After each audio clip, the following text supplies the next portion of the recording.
So while everyone's filtering in, if you guys wouldn't mind just saying what your name is, what your job title is, and where you work, and what that company does. I'm Adam Laiacano. I work at Tumblr. Tumblr, Yeah, I think you're. Oh, am I on? Mic check. Can everyone hear Adam? It says I'm on. Hello? Mic check. Keep talking. All right. I'll just yell until Oh, there you go. Oh, all right. All right. So my name's Adam Laiacano. My title's engineer, actually, but I'm the data guy at Tumblr. Tumblr's a blogging platform. We've got 70 million blogs. Maybe speak up. Shoot. Mic check. Hello?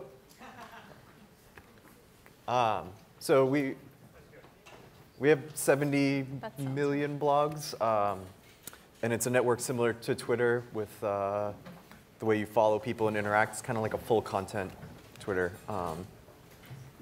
And it's I don't know, it's a great place to kind of see your work expand, all your photos and creative things, I guess. Thanks. Fred? I'm Fred Benenson. I work for Kickstarter. We're a fundraising platform for creative projects. We've had over 30,000 successful projects on Kickstarter, funded from anywhere between a couple $100 to now $10 million. So yeah, it's a really exciting place to work. Lots of creative, interesting things happening on it. Are we gonna go in? Yeah, so that's me. Roberto? I'm Roberto Medri. I'm the group manager on the data team at Etsy. We are a marketplace for creative and independent businesses. We have like 50 million different things on the website, so there's a lot of stuff there. Cool. So for those of you just coming in, this is a panel on what it's like to be the first data scientist at a company. And so can you each briefly tell us your origin story? Like, where did you come from? Where did your superpowers come from? And how did you become who you are today? So my background is in electrical engineering. I went to Northeastern University and spent 7 years or so designing atomic clocks, hardware and software and signal processing and control systems and things like that. So all my programming was done in C on little embedded processors, so you have to write small, fast, efficient code and do a lot of math, which was really fun. And it's kind of like working with real-time data because you don't get to hold on to anything. From there, I worked at Columbia Business School for 2 years. I met Hillary at a guest lecture she gave at one of my classes, actually. And then took some statistics classes, kind of was more interested in working in products that people actually use. Nobody here owns an atomic clock, I'm pretty sure. And from there, I met some people at Tumblr, and now I'm there. Great.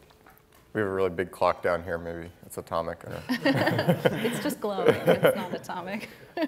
So I probably have the weirdest data scientist, engineer story. Before I worked for Kickstarter, I worked for a nonprofit called Creative Commons, which was based out of San Francisco, but they were, I was kind of like the guy in New York, and I would go around and talk to startups like Vimeo and eventually Kickstarter and try to convince them it was a good idea to use Creative Commons licenses on the platform in one form or another. And I was just so kind of crazy about Kickstarter when it launched, and it was a couple months after they'd been live, that they just asked me to work for them, and without like a real clear job description, which was kind of crazy at the time, but in the grand scheme of things worked out because I had studied philosophy and computer science and did a master's at ITP, and had been really interested in kind of data viz and data stuff while doing that, and just started applying those skills, trying to be useful and kind of pulling data, everything from Google Analytics and just getting that working in a way that was useful to writing big crazy queries all day, and then just writing internal tools, and then now I'm kind of building external tools for our users to look at how their progress and how their projects work and that kind of thing, and then just kind of planning the bigger picture kind of data stuff. So. Very cool. So I think, my college major was in dead languages like Latin and ancient Greek. And then I got a master in movies and film once I realized I wanted to be a data scientist. That's better. That was all done in Lake Como, Italy, which is like a town population of, I don't know, like 4 green, 3 blocks from where George Clooney lives. After college, I went to work in a management consulting firm and started to follow, the very nascent at the time, 2007, 2008, New York startup scene. And I wanted to move here, so I came here, talked to some people. They told me that was just after Lehman fell. Not being a U.S. citizen, I could never get a job in the U.S., so I decided to try and prove them wrong. Came here to business school, spent 2 years really studying math and statistics applied to business problems, because I thought that could be the intersection of like business and data, and something I could be actually useful for. And interned at Etsy, came back full time at Etsy. Very happy here. It's one of the very few things that you plan them 5 years ago, and then they pan out pretty much like you envisioned them. That's a beautiful fairy tale. So one thing I hear that you all three have in common is a love of math, a curiosity, and a lot of stubbornness. So my next question is, can you tell us something that you've contributed to your company that you would call a success? Like, what's something that your unique talents have allowed you to do that they might not have been able to do without those capabilities? So a lot of the stuff that I've done hasn't really been product facing. It's a lot of internal things. But the one kind of cool thing that we did is so on Tumblr, we previously had your user account settings, your blog settings, you can customize the theme of your blog, how it looks, and those are all in different places, and you can set your avatar somewhere else. And was able to go through and just kind of track people's progress through the site, where they're going, figuring out, if you search for help on avatar, given where you were previously, what's the most likely chance you'll end up getting into the right place, things like that. And worked with the design team, gave them some suggestions on how to kind of reorganize that section of the site, and they actually reorganized, put all your preferences in one place and things like that. But it required really churning through a lot of the data that we have to follow users and where they were and what they were searching for, and help doing some text parsing there. And it was one really great, I think, big success is that people have been responding much better. Like it's much easier to use the site and change your password and change your picture and things like that now. So you've optimized the product through data, and you can prove it. Yes. Great. Do you have one? Yeah, so one of the things I was doing while starting at Kickstarter almost 3 years ago was running a Kickstarter project called Emoji Dick, which was just a harebrained idea I came up with when I discovered Mechanical Turk. For those of you who don't know, Mechanical Turk is a web service Amazon offers that lets you hire people for low prices to do kind of digital tasks across the net. And I had to come up with this. I don't know, I was like, I want to do something weird with Mechanical Turk. And so I was like, I should hire people to translate Moby Dick into emoji. And I did a test run, and I got a couple hundred sentences, and I was like, wow, this is amazing, but I don't want to pay for the whole book because it's crazy. So fast forward a couple months, I'm talking to Kickstarter, and somebody's like, you should put that on Kickstarter. And I was like, yes, I should do that. So I had all this experience with using Mechanical Turk to process large, weird data sets and kind of do validation across them and get them kind of do 2 passes to make sure you're getting good data. So we kind of encountered an interesting use of that at Kickstarter. We were launching, we had kind of enough diversity in the projects that we wanted to categorize them, but it's kind of a classic cold start problem, right? Like how do you classify something that you have no training data for? And so you could go through it and kind of look at the most commonly used terms and stuff, but you're going to be getting a lot of weird content about the projects that might not necessarily refer to the higher level abstract categories. So it seemed like a good opportunity to use Mechanical Turk, and you basically dump a bunch of URLs and you ask people what category it is, you kind of get people to vote on it, and it ended up working out. And then we did another pass to do subcategorization. So this is a music project, is it hip hop, is it country, is it such and such, and so you can then process tens of thousands of rows of data using human knowledge, and it was just kind of a fun, cool, successful data story, I guess. Cool. I remember as an intern, I was pulled in by our founder and CEO in a meeting with a VC who was trying to invest, and he asked us, okay, so what's the customer lifetime value of people at Etsy? And that was something we never looked at, and we had millions of buyers then. And this was on a Saturday, and he wanted an answer by Monday. So I tried I knew from school this hierarchical Bayesian model called a Pareto MBD, which is a nice way to calculate expected number of future transactions for non-subscription businesses. But I didn't have, the data didn't fit in Excel, which was pretty much all that I knew how to use at the time. So I fired up R. There was no library for that. There is now one library, it was released last month that computes this model, but there was no library. So got acquainted with Optim and very buggy performance on a bus between New York and Philadelphia. Eventually we did it, it calibrated somehow, painted kind of a picture that showed that we had a lot of potential to do better and retain our users. Met again with the guy on Monday, and is Don Vidal from Excel Partners. They invested back in 2010, so that was good. It's a triumph of hacking on a bus. Right. All right, so that's a really positive contribution you've made to your company. Let's talk about something that went wrong. I'm first again. So part of the stuff that I work on pretty regularly is there's an amount of spam on Tumblr. It's not massive, but it's there, and we try to get rid of it. And so I've written some pretty good classifiers for finding it, and the number of false positives isn't great, but every once in a while you'll get a batch that you're like, I'm sure this is all spam, and I accidentally suspended I don't know, hundreds to maybe 1,000 users all in one day. The problem is sometimes you get a big burst of people registering all at the same time, and it's like a class where they're using Tumblr. So we catch it. We do catch it very quickly, and we have a great support team who gets on that. And happened. I did suspend one class and felt really bad, but I've not done it since. I'm sorry. So we like to kind of give a lot of summary stats about what's happening on the site, and one of the things we like to talk about is the most popular pledge, and it's also we also record a bunch of stuff every day about what's changing on the site and that kind of thing. And at some point, I'm realizing that the thing that we're recording and we're putting in kind of in our internal reports is the median pledge, and the thing that people are talking about is the popular pledge, and I'm like, oh, this is. I hope they're the same. I mean, I know the difference between median and mode, but I hope in reality they are pretty close to each other. And sure enough, I went and looked it up, but there was an hour or two of okay, who do I have to tell? And where is this on the site that we've said this? But it turns out both the median and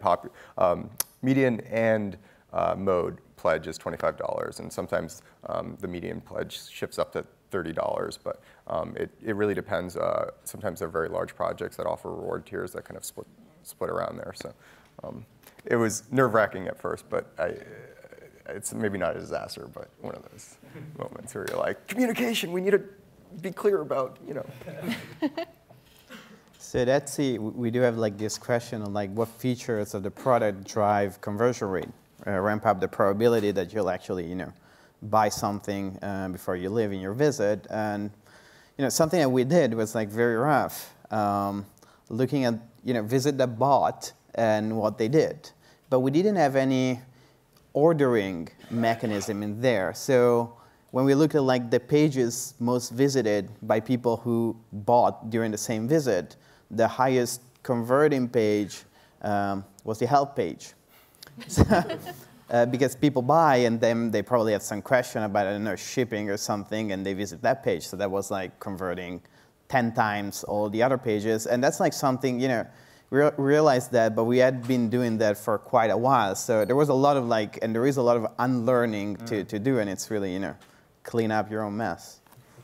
That's a really good point. I think when you're looking at e-commerce and stuff online and funnels, there's this idea that a funnel is this thing that you can define, and it's nice and it makes sense, and oh, these people start here and they end there. But I think the more you kind of do this kind of analysis and you look at how people really behave on a site, the more that structure kind of breaks down and the less sense it really makes to apply. And I think the concept of timestamps and ordering things and preserving that data as the users kind of use your site is incredibly important, because you don't want to end up in a situation where suddenly you have no ordinal ranking of an event and you just have to guess that one thing came after another. So, go ahead.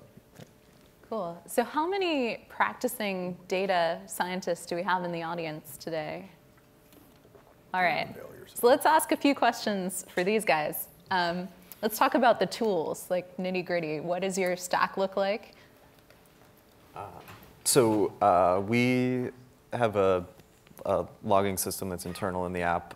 Anytime you want to record anything, you just put a little hook in that sends it. We use Scribe to record all of the actual events that happen, which was something that was released by Facebook years ago.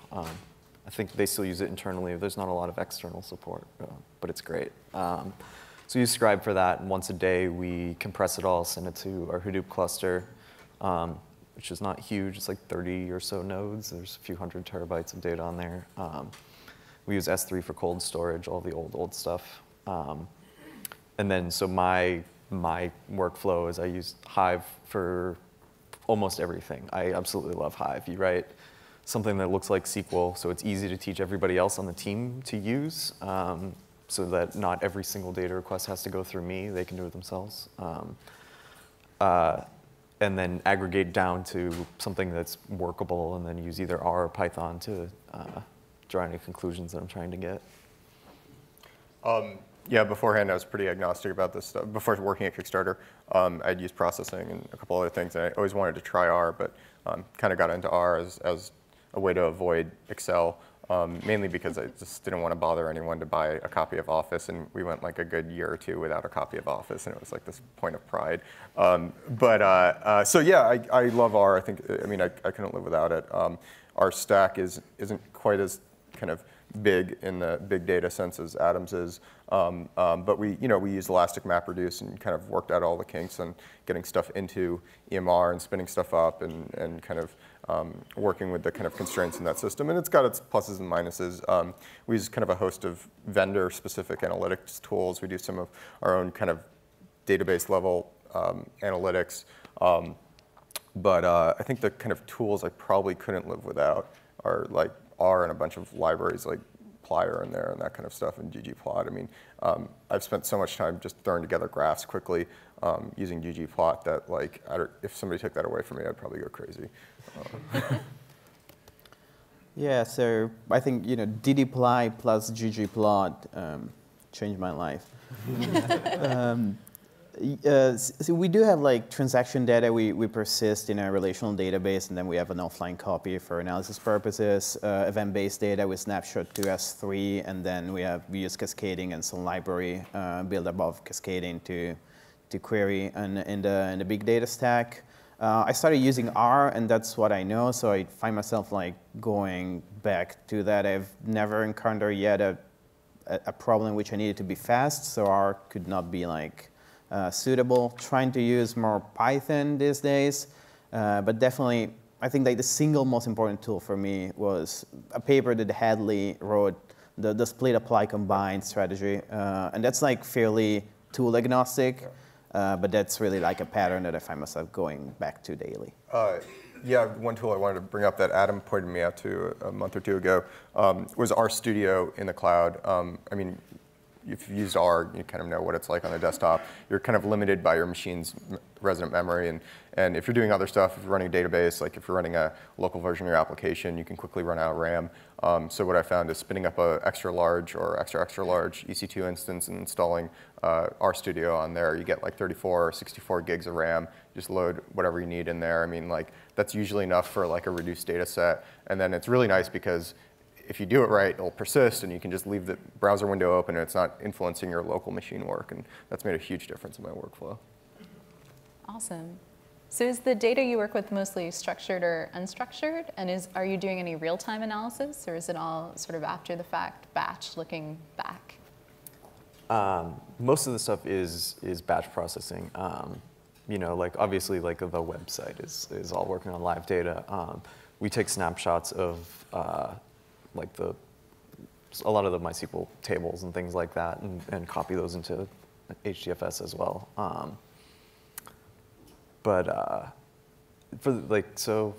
I was at Strata last March, and somebody said, I don't know who it was, somebody said it's not worth putting effort into doing real-time processing unless you can take real-time action. and so we do have some efforts going on to take real-time action on things. But as far as my workflow, it's mostly just kind of batch processing day by day. We have some unstructured data about events and when things happen and that kind of thing. And some of the thorniest challenges can be joining that against structured data and making sense of it and figuring out the data flow there. And that's very interesting, but also time consuming. And querying against unstructured data can be its own beast. In terms of real-time stuff, I kind of agree. I mean, I think it's kind of a harsh way of looking at it. It's nice for people to be able to see how many users Chartbeat thinks is on the website. Like, Chartbeat's a great service for being like, oh, this page is blowing up right now.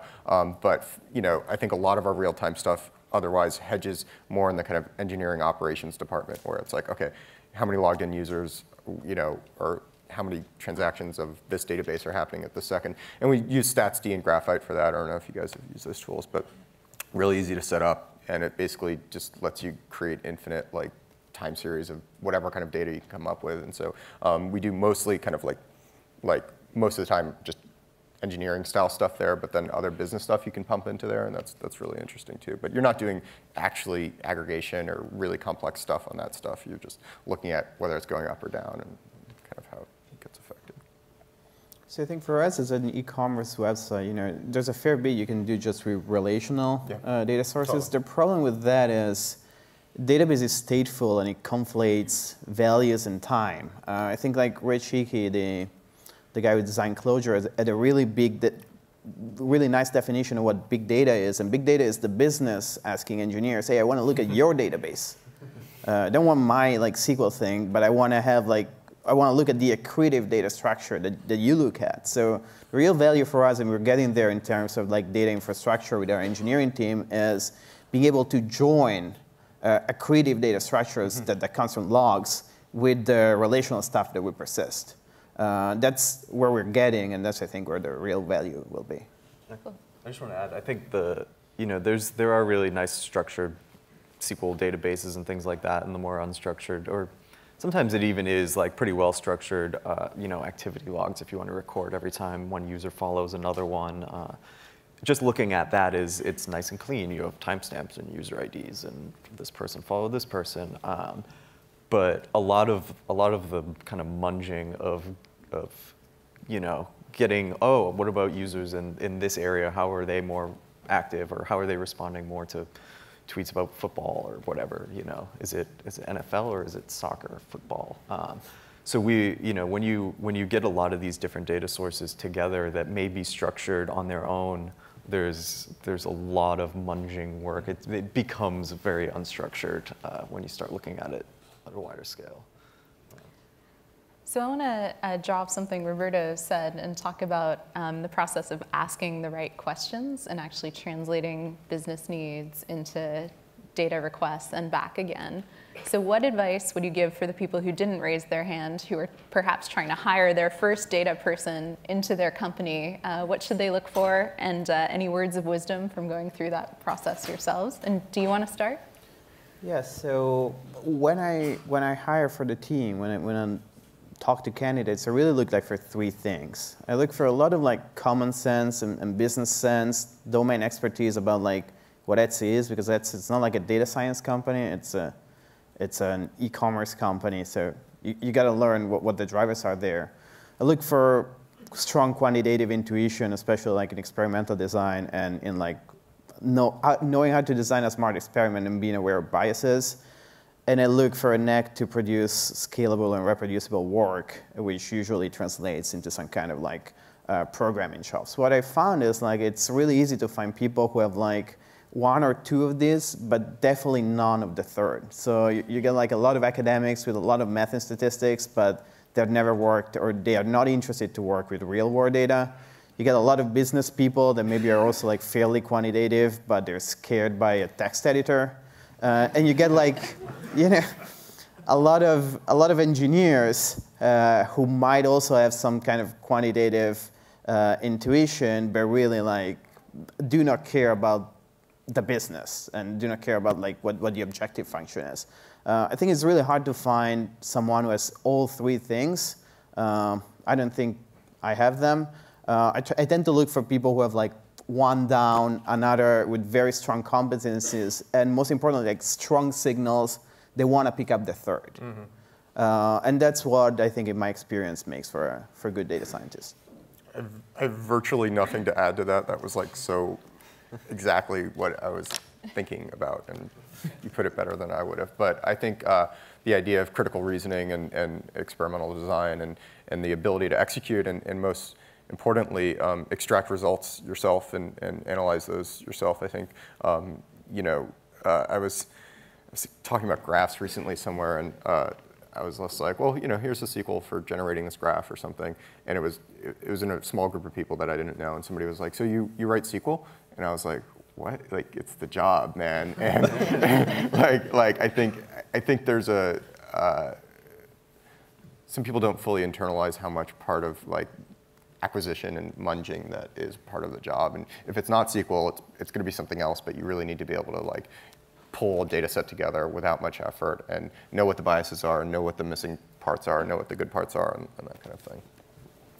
So I think one thing at Tumblr that we really love is using the product that we make. Everybody uses Tumblr all day, not all day, but Unproductive, but like we don't have like a QA team. We have people that pay attention to bugs and make sure that the site is working as it should be. But in terms of like a broad strokes, like we all use it, and if there's something wrong with it, we know it because we're going to be the first to complain. And I think finding that type of person is really important. Somebody that likes what you do. And so, like Fred was saying, that he started working at Kickstarter because he started talking to them for other reasons and really liked it and ended up working there, and that's a successful hire, I would think. One of my Trump questions is how many projects have you backed? And I'm sure you probably ask people like, have you bought anything off Etsy? And you look at people's blogs. And, certainly. Those little indicators really help filter out people who are just showing up and shoving a resume in your inbox versus somebody who wants to be there. And if you're hiring someone who's going to rebuild your recommendation system for, in our case, finding new blogs, like, you can come up with a metric for measuring the accuracy of this recommendation system based on all other, all kinds of things. But really to look at it and be like, yeah, I think this person would like this blog is really important for us, certainly. Cool. So you want them to be steeped in the culture of what it is you're making. And let's talk about that a little bit more. So a little philosophy of data science. So how do you work with both your business community and your engineering community? Like, how do you get your business people to trust your analysis, and how do you get your engineers to trust your algorithms? And is that at all the same? I can go first. You can go first. No, it's a great question, and the idea of trust working both ways between engineering and business is a really good way to think about it. I think, it's like a track record, right? Like, do people trust your results? Can you reproduce it? Can you explain? Can you say why these numbers add up in this way, right? Like a lot of the intuition really smart people have is just to add stuff up and say, does this either look right? Does this feel right? And if you can do that, right? Like that's getting you there 50% of the way. And then in terms of, how do your engineers and how's your team trust and figure it out? I think transparency works really well if you have an algorithm that's showing somebody something, even if it's just internal, if you have a record of why that algorithm came to that conclusion, and you can kind of like decompose the terms that got added up to give that classification or something, that can get you really far, because it's really powerful for false positives, but it's also really good for if you can cast it into layman's terms for explaining to somebody why a machine might have made a decision or that kind of thing. So I think being transparent and explaining and trying to make stuff readable in a data sense is another whole nother skill. And it's something that we haven't really talked about, is the kind of product design of data and the interface that normal people have with data, and how to make that work and be easier for people. Yeah, I think like communication, both like with the engineering constituency and the business constituency is of the essence. If I think about like my perceived quality of my own work and like the success that it had of different pieces of work, the correlation is much stronger about like the way I communicated and worked than like the intrinsic quality. I think like there are two patterns. Whereas like with engineers, I think, you know, being able to explain like an algorithm or an approach by means of a story makes them like trust. Like they're very rational people. If you explain like a procedure that makes sense, they're gonna trust you. With business people, it comes down like to transforming a thing and distilling your data. If you want to talk like about inequality, I can, you know, put up a Gini coefficient, but basically like they have A, to trust me that like lower is better, so it's kind of, you know, it's kind of a truism for them. B, like you kind of like enforce this perception of like kind of, you know, data people can come off as like kind of aloof to business people and like kind of having a penchant for like elegant language and like convoluted structure. I think like by transforming and visualizing your findings and not being afraid to like edit your own work and make it more simple, you eventually like get what you set up for, which is like to influence the decision and to make it a good decision. Yes, so I think there's a lot to do with knowing how to explain things to the right people. You just kind of have to have an expectation of what your boss wants to hear. Sometimes they ask for an average, and you're like, well, the average of 10 and 0 is 5. Like that's, like if we only have these 2 data points, I'm telling you 5. That's like not anywhere near what we're actually measuring. But sometimes they just want to hear that, so it's kind of, you know, presenting the answers in a way that these people really want to hear it. Engineers would want to see something like a distribution. Managers might only want to see, you know, an average number. But that said, you clearly like can't misrepresent the data. Something's very weird and wrong. You got to show it to them. And I think bringing people closer to the data is really good. I've helped teach our community team SQL as best I could, and some of them are doing it. Our like finance guy has a CS degree. Our lawyer has a CS degree. So you know, everybody in the company is very kind of technical thinking, which is a huge advantage to kind of have everybody on the same page. So computer scientists are taking over the world. Yes. So I have one more question for you guys, and then we're going to have time for 1 or 2 questions from the audience. So if you have one, get it ready. And my last question for you is, we have a lot of students in the audience today and several faculty members. And many of them have come up to me and said, you know, I want to be a data scientist when I grow up. So what advice can you offer for people who are students now in a variety of different fields? I've met people from economics, from sociology, from political science, from computer science, from math. What can you tell this crowd? Do things, make things. Don't Don't just like, you know, learn how an algorithm works. Like, find some data that it would maybe solve the problem, some problem, and do it and make it and put it on your blog, or build a web app with it, or anything.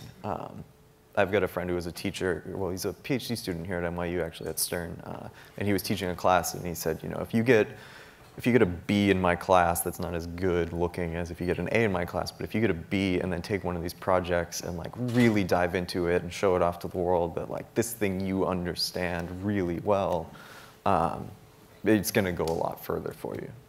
So, yeah, I think like kind of picking an idea and running with it, no matter what weird path it takes you down, is always going to be impressive to people older than you, and you're going to be like, they're going to be like, wow, that's really interesting. You care this much about this thing. So even if you're like, all I want to do is make like time series graphs, or like all I want to do is, you know, build a recommendation engine or something like that. That kind of focus and kind of intensity around a problem will get you to learn all these other things just to get to that point, and that's a huge benefit. So I'd say think about it in those terms. But also, you know, don't pass up a programming class in college. Don't pass up a database class in college. Those are skills that everyone who is going to think about a career in data science has to have, whether you like it or not. So you might as well just like it and get into it, or maybe you don't want to do it. But I think without those skills, you'd probably be kind of shortchanging yourself by the time you leave school. Yeah, I think like real world data work is like the opposite. It's the opposite paradigm as like being a student. Being a student is all about like answering well to a question that has been asked to you, It's about like jumping through the hoop that someone designed for you. And that, I think, like breeds a mentality in students. I had that when I was a student, that like anything less than perfect, it's not acceptable. And so you'll never start anything because you know it's going to be less than perfect. In reality, like it's amazing. A lot of the things that you think have been done have not been done. So if you do it, no matter like how much you think it sucks, it's probably going to be like one of the best things out there. And it will make like all the difference. I think like there's no better time than now to like really design your career and invent your career. You're in college, you can take like any class you want. At NYU, I don't know, there must be like 1,000 classes. I didn't get that when I was in college. Take advantage of that and like don't be afraid if it's not perfect. It's gonna be one of the best things. And come talk to us at Etsy because we're hiring. Yeah, I was gonna mention that too. We're hiring too. Everybody's hiring. On that note, do we have any questions from the audience? If anyone wants to put their hand up. Oh, we even have a mic. I see one in the back here. While you're running up, sir. I'm just curious to know where in your organizations you live, like who do you report to, who are your bosses? Okay, so I can just repeat the question, which was where in your organizations do you live? Who do you report to? Who are your bosses? How are you structured within your company? So I've changed, so our team has grown a lot. We've more than doubled the size of our engineering team since I started a year ago. So I initially started off actually in the platform engineering team, and I have never written a web service at that point. And the reason I was there is because the first thing you have to do is like record things and make sure that it's all being logged properly and stored safely and things like that. And before you can do any sort of analysis, you have to make sure that the data that you have is correct, it's not going anywhere, and things like that. And then about 6 months in, I switched to the product engineering team, and now I'm using the tools that I helped build in the beginning. So you really gotta start with a good foundation. And, So Kickstarter's grown, but we're not as big as some of these other companies. And one thing that happened was that we had to grow into another floor in our building. And so one floor is the community floor, and another floor is the product floor. And so I'm on the product floor, but I used to sit between the product and the community teams when we were all on some floor together, when we were all on the same floor together. So I still kind of think of my role a little bit like that, but I write so much code these days, and I'm so involved in the product decisions about the data on the site that I'm definitely part of the product team, but I interface very frequently with the community team, whether we're writing a blog post about some trend on the site or trying to answer a question or just trying to find somebody interesting that we want to talk to. So I'll work directly with one of the co-founders who's running the community team, and then also just answer ad hoc questions from our CEO and that kind of thing. But I'd say day in, day out, I'm product engineering.